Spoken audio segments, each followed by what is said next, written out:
Hello friends, good morning. Welcome back to another video.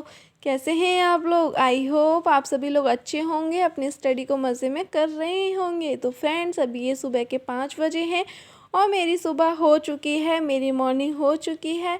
तो friends, यहाँ मैं उठ करके बैठ गई थी, अपनी आंखें खोल करके अब कोशिश कर रही हूँ कि थोड़ी सी मैं अपनी बॉडी को भी जगा लूँ, क्योंकि सुबह सुबह इतना आलस आता है और सुबह सुबह बहुत गहरी वाली नींद आती है। लेकिन अब तो हम लोगों को आदत पड़ गई है कि सुबह 5 बजे तो अपने आप ऑटोमेटिकली आँख खुल जाती है बिना अलार्म के ही।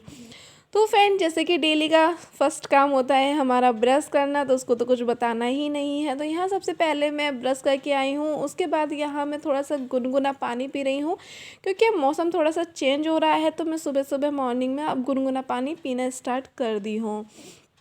देन उसके बाद अब आ गए हैं हम स्टडी टेबल पर, अपना स्टडी का फर्स्ट स्लॉट स्टार्ट करते हैं। तो फ्रेंड्स, स्टडी को स्टार्ट करने से पहले अपना मैं आज का शेड्यूल लिखूंगी कि आज मुझे किस किस सब्जेक्ट को मुझे ख़त्म कर देना है, उसका रिवीजन करना है। क्योंकि आप लोगों को पता ही है फ्रेंड्स कि यूपी पैट के सिर्फ और सिर्फ 5 दिन रह गए हैं। तो अब मुझे टाइम बिल्कुल भी वेस्ट नहीं करना है। अपना शेड्यूल के अकॉर्डिंग अपने काम को ख़त्म करते हैं, यानी कि अपने सब्जेक्टों को ख़त्म करते हैं पढ़ पढ़ के।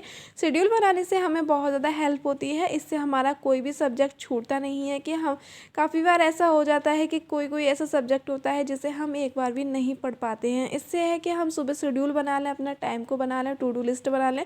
उससे हमें पूरे दिन मैनेजमेंट रहता है हमारा, और हमें पता रहता है कि हमें किस टाइम पर कौन सा सब्जेक्ट पढ़ना है और कौन से सब्जेक्ट में कौन सा वाला टॉपिक पढ़ना है। तो फ्रेंड्स, अभी मैंने फर्स्ट उठाई है अपनी साइंस की बुक, साइंस की नोटबुक, और साइंस के मैंने नोट्स एक टाइम मैंने पूरा रिवीजन कर लिया है। अब ये मेरा सेकंड टाइम फुल रिवीजन चल रहा है।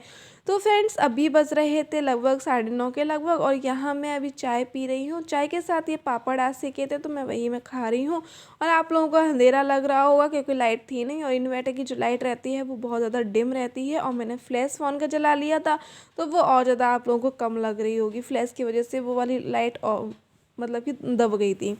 अब उसके बाद थोड़े से बर्तन थे, मैंने सोचा उन्हें भी जल्दी से साफ़ कर लेती हूँ, वरना अगर मैं इकट्ठे करती रहूँगी तो वो और ज़्यादा इकट्ठे हो जाएंगे। जैसे कि हमारा सिलेबस होता है ना, उसे अगर हम नहीं पढ़ें तो वो और इकट्ठा होता जाता है, इकट्ठा होता जाता है। ऐसे ही हमारे घर के काम होते हैं, अगर उन्हें साथ के साथ में ना करें तो बहुत ज़्यादा इकट्ठा होता जाता है, और फिर बहुत ज़्यादा बर्डन होता है, टाइम भी ज़्यादा वेस्ट होता है। तो अब मुझे टाइम घर के कामों में नहीं वेस्ट करते हुए अपना पूरा का पूरा टाइम अपना स्टडी में लगाना है, यूज़ करना है। तो इस वजह से मैं घर के कामों को करती हूँ, लेकिन साथ के साथ में बहुत जल्दी जल्दी ख़त्म कर देती हूँ मैं, और उस जगह मैं अपनी वीडियो भी नहीं बनाती हूँ। क्योंकि अगर घर के काम करते हुए अगर मैं वीडियो बनाऊँ तो जो आधे घंटे का काम है वो लगभग पौन घंटे या 1 घंटे में हो पाता है। तो इस वजह से सोचती हूँ यार, काम करना ही है, और अक्सर करके सभी महिला को करना ही होता है। फीमेल को तो सभी को करना ही होता है, चाहे फिर वो मैरिड हो या अनमैरिड हो, मैटर नहीं करता है, काम तो हमें करने ही होते हैं।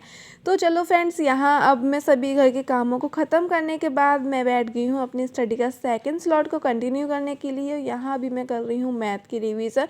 तो फ्रेंड, जल्दी से अपने मैथ का रिवीज़न कर लेते हैं, क्योंकि हमें मैथ भी अब बिल्कुल भी नहीं छोड़ना है, जम करके अपनी मैथ की प्रैक्टिस करनी है।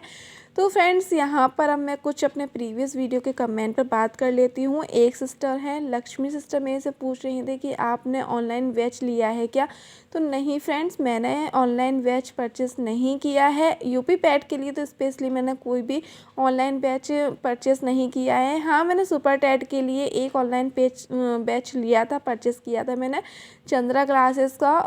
तब मैंने लिया था जब 17,000 वैकेंसी का हम सुन रहे थे कि 17,000 वैकेंसी आने वाली है उस समय पर। फ़िलहाल मैंने किसी भी एग्ज़ाम के लिए मैंने पेड कोर्स नहीं परचेस किया है। और फ्रेंड्स, यहीं पर एक सिस्टर का और कमेंट आया था कि पूजा सिस्टर थी, वो बोली मुझे तो कुछ समझ नहीं आ रहा है, किस एग्ज़ाम की तैयारी करूँ, सुपर टेट का तो कुछ पता ही नहीं है।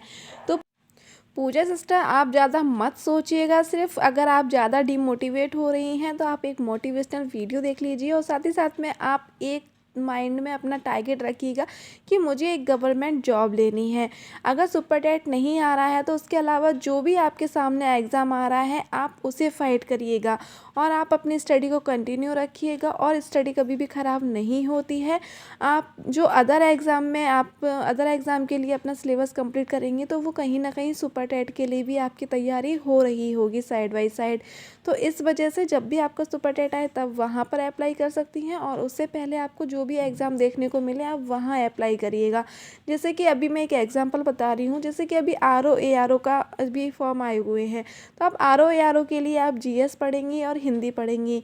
तो सुपर टेट में आप देखेंगे कि सुपर टेट में भी जीएस और हिंदी दोनों सब्जेक्ट हैं। अगर आप R O A R O के लिए पढ़ेंगे तो कहीं ना कहीं आपके 2 सब्जेक्ट आपके पूरे कवर हो जाएंगे, पूरे तैयार हो जाएंगे।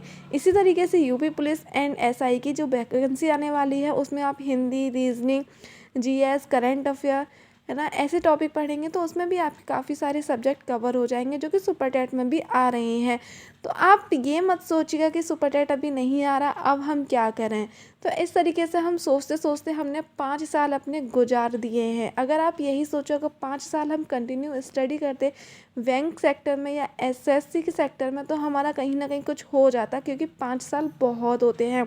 तो अब हमने अपने 5 साल लाइफ के निकाल दिए हैं, तो अब हमारी इस लाइफ के और साल बर्बाद ना हो, उससे अच्छा है कि आपको जो एग्ज़ाम सामने मिले आप उस एग्ज़ाम की तैयारी करिएगा जम के, और उस एग्ज़ाम को आप फाइट करिएगा। मैंने तो अब यही सोच लिया है, क्योंकि मैंने 5 साल बर्बाद कर दिए हैं, अब मैं और साल बर्बाद करने वाली नहीं हूँ। तो अभी मैं फ़िलहाल यूपी पैट का एग्ज़ाम दे लूँ, 5 से 6 दिन बाद जो एग्ज़ाम है मेरा 28 को है, तो उसके बाद मैं R O A R O की प्रिपरेशन करने वाली हूँ। अगर आप लोग भी मेरे साथ R O A R O की प्रिपरेशन करने वाले हैं, अगर करना चाहते हैं तो जल्दी से कमेंट करके बताइएगा, उसका भी हम अपनी स्ट्रेटेजी इसके साथ मैं शेयर करूँगी। एक म्यूज़िक मोटिवेशन करके हैं, उनका भी इसी पे रिप्लाई था कि बहुत ज़्यादा इरिटेशन होती है, बहुत ज़्यादा इरिटेट होते हैं कि सुपर टेट तो आ ही नहीं रहा है, क्या करें क्या ना करें। तो उनके लिए भी मैं सेम आंसर वही करूँगी कि इरिटेट नहीं होना है, जो एग्ज़ाम सामने देखे आप उसे फाइट करिएगा। एक गवर्नमेंट जॉब लीजिए जिससे कि आपके पेरेंट्स को भी बहुत ज़्यादा खुशी होगी। आपने अपनी लाइफ के बहुत ज़्यादा सालें बर्बाद कर दिए हैं, अब ये सोच कर कि सुपर टेट करते हुए हमें अपनी सालें बर्बाद नहीं करनी है। और एक यहीं पर एक कमेंट था रजनी सिस्टर का, वो बोल रही थी मैं भी एस टेट की तैयारी करना चाहती हूँ बट कुछ समझ नहीं आता कहाँ से करूँ कैसे करूँ। तो फ्रेंड्स आप सुपर टेट का सिलेबस निकालिएगा और उसके टॉपिक वाइज आप यूट्यूब चैनल से आप अपने नोट्स बना सकती हैं। टॉपिक वाइज नोट्स को बना करके आप अपने सिलेबस को कंप्लीट कर लीजिए और उसका अच्छे से रिवीजन करिएगा। तो फ्रेंड्स इसी के साथ मैं आज इस ब्लॉग का एंड कर रही हूँ। आई होप आप लोग को ब्लॉग पसंद आया होगा।